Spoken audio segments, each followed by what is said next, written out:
Saudaraku, perbuatan baik yang kita lakukan belum tentu dipandang baik, karena banyak orang melihat kebaikan yang kita lakukan menjadi ancaman bagi mereka. Dan itulah yang dialami oleh Rasul Paulus di tengah pelayanan yang dikerjakan dengan penuh sukacita iman, dengan komitmennya bahwa bagiku hidup adalah Kristus dan mati adalah keuntungan. Ternyata dia pun diperhadapkan dengan tantangan pelayanan yang luar biasa di dalamnya oleh orang-orang yang tentu tidak senang dengan Rasul Paulus, atau juga bisa dikatakan rasul-rasul palsu di masa itu yang tentu tidak senang dengan keberadaan Rasul Paulus karena mereka menyatakan diri sebagai seorang rasul tetapi tidak melakukan sebagaimana yang dikehendaki oleh Tuhan. Nah, saudara, belajar dari Rasul Paulus, bukan hanya rasul-rasul palsu yang tidak senang dengan dia, tetapi oleh karena hasutan dan lain sebagainya, maka orang-orang Kristen yang ada di Korintus pun mempertanyakan tentang kerasulan seorang Rasul Paulus. Artinya bahwa di saat itu dia berjumpa dengan tantangan yang luar biasa lewat rasul-rasul palsu yang memberikan pengajaran-pengajaran salah, tapi juga kritikan orang Kristen di Korintus terhadap Paulus, baik cara berbicara dan lain sebagainya, termasuk ketika dia dianggap lemah karena hanya mengirimkan surat tetapi tidak dengan berjumpa secara langsung. Nah, saudara, dengan hal ini memperlihatkan tentang pribadi seorang Paulus yang ketika menyikapi hal ini, dia menyikapinya dengan lemah lembut, ramah, seperti Kristus, karena pelayanannya adalah pelayanan untuk Kristus Yesus, bukan untuk dirinya sendiri. Sehingga ketika dia menyikapi hal-hal demikian, dia menyikapinya sebagaimana yang Kristus mau, kerendahan hati, kelemah lembutan, ramah, sekalipun memang dia tidak diterima, sekalipun dia harus mengalami keadaan di mana dituduh dengan hal-hal yang tidak dilakukan, tetapi komitmennya untuk melayani Tuhan, tanggapan Paulus ini menjadi contoh dan teladan bagi kita semua ketika menyikapi berbagai hal, termasuk di dalamnya hoax ataupun hal-hal lain, termasuk tuduhan-tuduhan yang tidak benar terhadap kita. Nah, saudaraku, di masa-masa kita merenungkan kasih Kristus dalam hidup kita, sudahkah kita menyikapi hal-hal demikian dengan baik dan benar sebagaimana yang Tuhan mau? Kita belajar dari Rasul Paulus, kejahatan tidaklah perlu dibalas dengan kejahatan.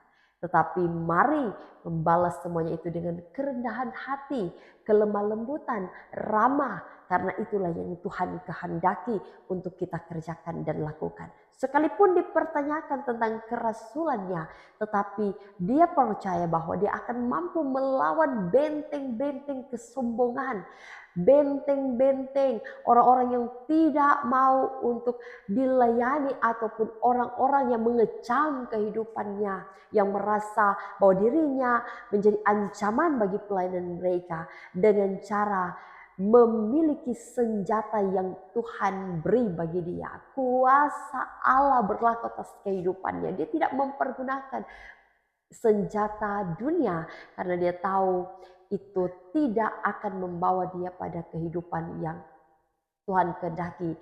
Tapi senjata-senjata itu kuasa Allah yang Tuhan beri bagi dia akan mampu untuk merobohkan benteng-benteng itu sekalipun bukan mudah. Ibarat kata seperti tembok Yeriko. Ketika umat Israel hendak meruntuhkan tembok itu, apa yang dilakukan? Mereka hanya berharap kepada Tuhan, berserah kepada Tuhan, beriman kepada Tuhan, percaya saja. Dan dengan pujian mereka, penyembahan mereka kepada Tuhan dalam kesungguhan, maka tembok Yeriko runtuh. kita pun belajar dari kesaksian firman Tuhan ini.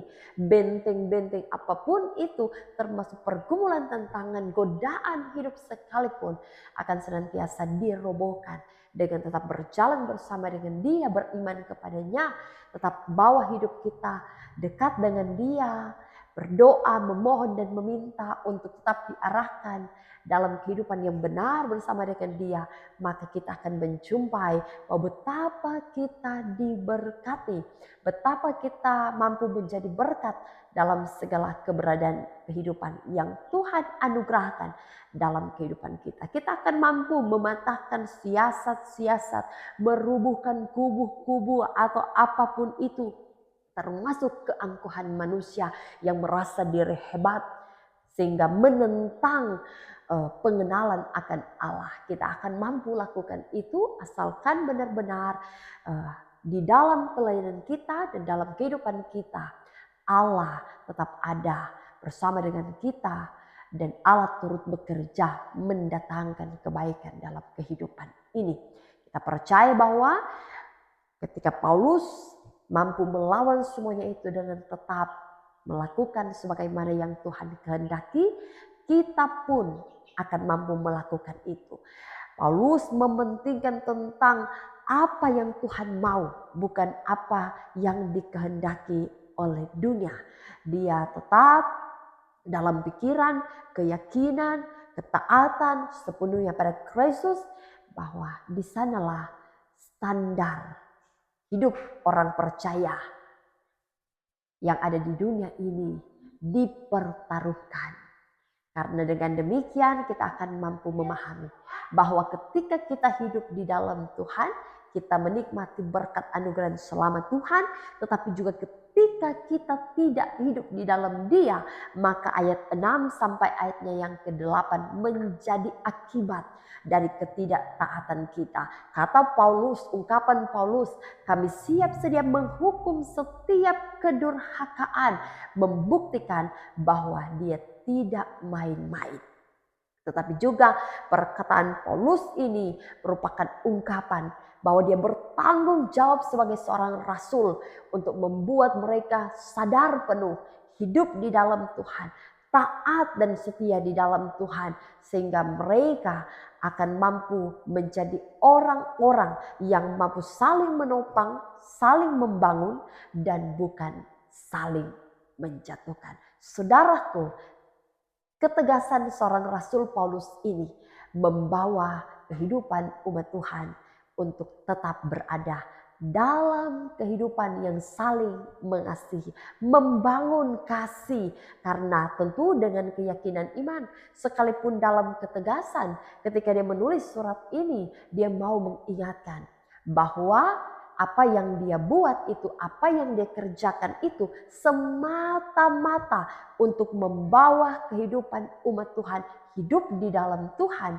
berjalan bersama dengan Tuhan, dan mereka akan mampu saling mengasihi. Dan lebih daripada itu, bentuk kasih mereka terhadap sesama adalah bentuk kasih mereka terhadap Tuhan yang telah memberi mereka kesempatan untuk menikmati hidup.